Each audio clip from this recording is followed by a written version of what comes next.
要用一种不是个从你这度用啥我到这个人机没哈然后这啥的说过在用机自己那个那种นู่นกูจะต่อช้าเจกูจะกันมัวขอทับเป็นแล้วจะมา recap เลยทางตัวก็ไม่รู้ปังลือหาเชฟปอเตอร์โอเคจะขอกูเพิ่มปูหู YouTube ฮะ Facebook ไม่อีสาเพิ่มชอบสิเพิ่มมันทางตัวกาจะ唱了用来没拼起错到刀也没拼起错刚杀了也没拼我掉 OK brother 啊没有种状的ก呢你唱用来讲我好个对唱的有用了 OK 没有种呢ก唱用那么知道了就ก你就唱路也ก唱用哦 OK 你记下来了 OK ก唱用那么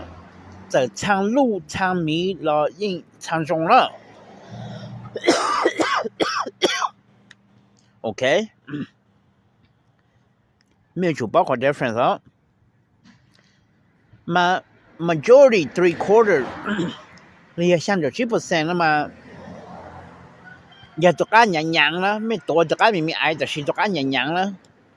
ย้อนแล้วกูจะมาชงแล้วไม่ใช่มีไอนะแต่สิตัว almost 7 pound เนี่ย over 6.5 pound เนี่ยโอเคตัวกมันกันจะสมัยจีพาวจีซะ but เนื้อ over 6.5 pound เนี่ยตัวกมันทั้งมีไอOK 但是你唱着中hình đó OK 就好ตัวกตัวกยัง还有 verify 了讲有 verify 还大家唱着中了嘛ก็ส่วนเนื้อauto go 唱หัวกนี่học我不ตื่นแล้ว OK ก็ส่วน auto บงเดี๋ยวhọcหัวกนี่ก็ส่วนจะตื่นเห็น OK ก็传มันเป็นเนี่ยจะตื่นเห็น他刚刚个就个人了这就个唱中型了 OK 好就个是一个说的你的 backbone 红人学过了จะตื่นจะ你做到了只叫9% 唱中说你到来了80就 100% 唱中了 OK This is how you can tell and verify if 一个就个呢没唱中还唱中了 OKข้อที่อ้อก็ verify รุ่นละนี่จะกดเตอร์นะใช่นี่จะกดเตอร์อย่ากดเตอร์ช่างเรียกดเตอร์เพลาอ๋อโอเคจุกก้าจะกดเตอร์มันอย่ากดเตอร์ช่างนะมาก็ใช้มันนี่จะเตอร์ฮะก็ไม่จิจูนะใช้หนึ่งปอยย่อนะแกอย่างนี่จะสเปอร์นะก็ไม่จิจูนะ要呢叫人唱其中哦好个么穿的瓦布啊你要转这的是呢他跟我们 play 我们说 I don't know you guys could tell but I'm an expert so 要กูใช้ซะ他กู们搞是กู包的กู就干了唱中型那我们搞了你是 spur 哈没要没 test 他就搞了你lúc học của bắt từ là hồ căng lúc học của nó and more all the time okay so if your bird is heavy more heavy than the size and you test the spur and the two bone right below his butt you know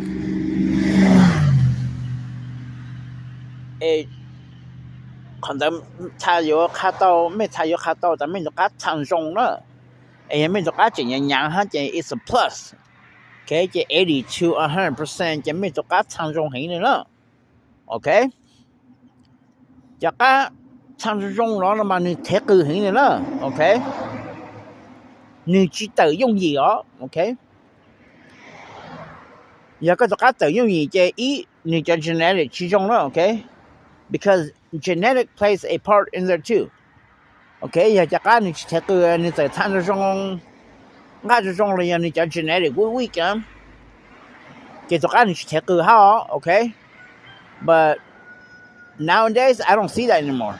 but back in the 80s and the 90s yes 被捕领导了 okay but right now 就是好像没按到中当来了叫 em 老人其中是了怎么来当来了 okay 也被么叫 average 叫他们们做 A 是了 okay top quality 是了 okay so this is how you can tell and verify okay 其实有这个长路这个路这长中 no okay 中原人 bread system 啊ไม่ใช่จะบอก路长路啊จะบอก样但是你จะ长细呢 you know 你จะ长其中啊 okay 就好跟我们说你如果我到就够长么么越长了 okay handbrake 呢头你们9 month 呢前嘛啦ก็ส่วนออสเบรสบอกว่าแต่การเนี่ยตัวที่ชั่วขอเนี่ยจน 50% ซะเนี่ย okay so it doesn't mean that if the bird is very big and the bone is very big it doesn't mean that the bird has good bone okay 容易人 brace system 什么长路แต่是ตัวก็ยังแต่是จะ长最其中呢 only 50% ซะเนี่ย okay但是用了กูต้องมาชงเนาะมีไอ้ช่างมีไอ้แต่สิตัวกันยังช่างเลยเขานึงเขาใส่ฮะเขากูมาจูนี่จะสเปอร์ฮะนึกเอาตัวเขาช่างไอ้ต่อกันเขาก็แต่จุดเราเลยเนี่ย okay so ไม่ใช่มาชงชวกมันเนาะแต่สินี่แท็กเลยนะอย่าใกล้ใส่ที่จะป้นตาวนี่จิตโตยังอีเนี่ย okay so you guys have to know the difference okay brother ครับ其实他有我了有帮去上是这个路长路这有这上哈有这他大家长中了你去要好了 OK 上开了那做个没你帮去得没啥上就做了那 OK brother 啊 OK so 开了那做个没你帮去得还没还包了 OK 嘛个长有种嘛没 verify 了这种呢你就 auto spur 还没ใช้ auto spur ใช้go tơ plow หรือ go tơ ช้างหรือไม่ verify เลยนี่จะ big ข้าง okay ยี่สิจะgo นะอย่าจะ go จริงนะ nowadays we hardly see any go จริงนะจะgroove B นะ any auto groove นะ okay แล้ว好了 okay กูชิมจะ好这些กูถัง了也没补也没包 okay ยังไม่จะกล้าจะโกงจริงนะจะทางตรงให้เหรอ okay but it's not always true okay because you have to verify the spur the beak and the two bone behind under his butt okay so these are the three ways to verify you have to verify all three of these and you have to pick up your bird to see if it's a heavy bird or light bird okay ค่านั้นก็ไม่เป้าเนาะ okay ไม่ได้ปังฮิตเตอร์ก็ไม่ more insight ไม่ open mind okay brother ค่ะhopefully you guys pick up something new okay ค่านั้นก็ซื้อไม่จะtalk about mass and density okay mass อย่าหนึ่งอย่างน่ะหนึ่งเขาไว้น่ะ okay density อย่าหนึ่งเขาthickness น่ะ容易response ก็มา squeeze เรียนมั่วopen gap นั่นเท่าน่ะ okay 容易response นี่รู้ลงแล้วแต่สิก็มา squeeze อย่างนี้มีไอ้นะ you know you don't want your bird to be like a bone to be like a sponge you know okay you want to try to be solid like a stick like a branch or you know okay this way ถ้าป้อนดาวโจไอ้นี่มึง penetrate ตู้นี่มันจะ traumatize นี่มันจะ traumatize จะ traumatize เลยก็มึงสร้างจะ electro pain เลยจะenergy มึงติ้งเอาสร้างแล้วก็นี่สร้าง normal นะ okay นะไถตอนะนี่จิตตอยู่นี่ฮะนี่จิตโตอยู่นี่เนาะโอเค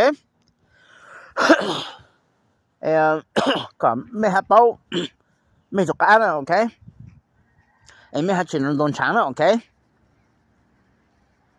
everything matters but it all starts from the bone okay ยังไม่ตกการ参中ที่ฉันเปล่าอยู่ตัว参中呢那么就讲个有种个中呢 okay 还你讲 genetic 中呢 okay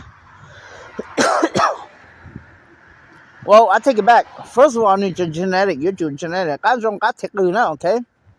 叫你叫参中没种个中超级这你怎么จะ powerhouse มาหลังหั่นใจ it's a plus หานี่怎么จะมาตัวจะหลังตัวจะหลัง到cripple here handicap hip ดอกกะปูแล้วก็เสียใจ it's a plus okay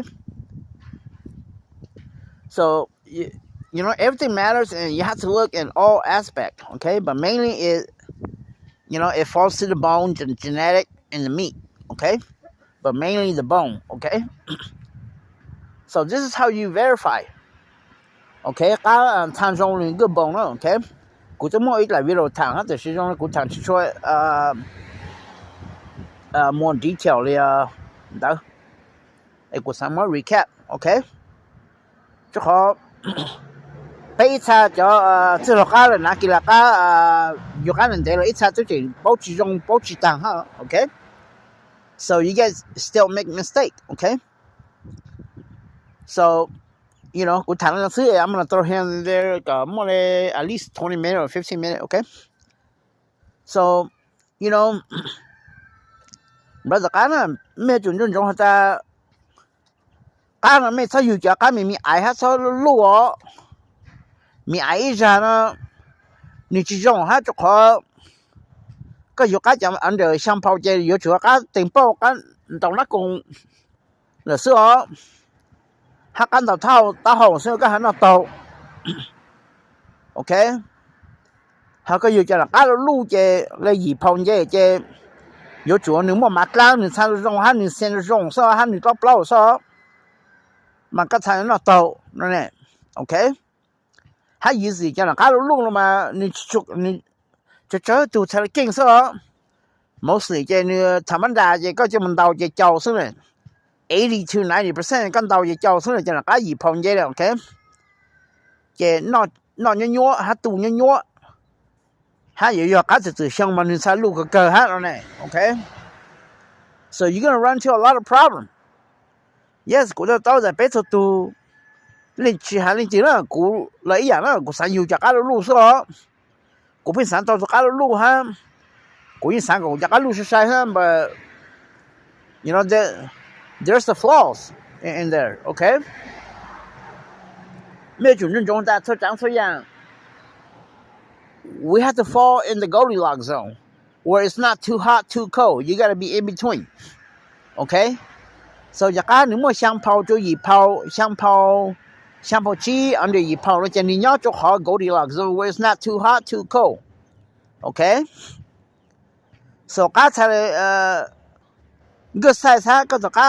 我了 you know 他们给哈 Okay?做个那还没我叫跑来，我就嘛从那些，你我知道该呢，你这样该了，你去问该呢，就可能咪爱呢 ，OK？ 还死了死，有就死中个哈，死就死来住，然后还就死个问该哈，干那呀哈，蛮呀哈了呢。So there's a lot of factor plays into it, okay? So 咩到了冇晒，做讲做样了呢 ，OK？ กูมากูพิกเห็นแล้ว before กูจิเป้ามันแต่สิตาสนกูเป้ากูพิกเห็นแล้ว you know I look at every aspect the bloodline the you know the type of bird the blood plays the size the colors you know the style you know everything the bones the meat you know กูมากูพิกเห็นแล้ว okay so you do picking more no la to the you do cho to 去到了一路山呀山上哈okay so 看了就叫不了个咩路帮哈到咩哈ปูมูสุกิจเลยไม่หาต่อจน个去要做个也给人到用手你有主要是个你就是送了就送是送 physical trade 就用的是个他们给人个都了白他用的是落个上个懂了你就看听你就教书中头要叫个其中个估计上有哈嘞 you know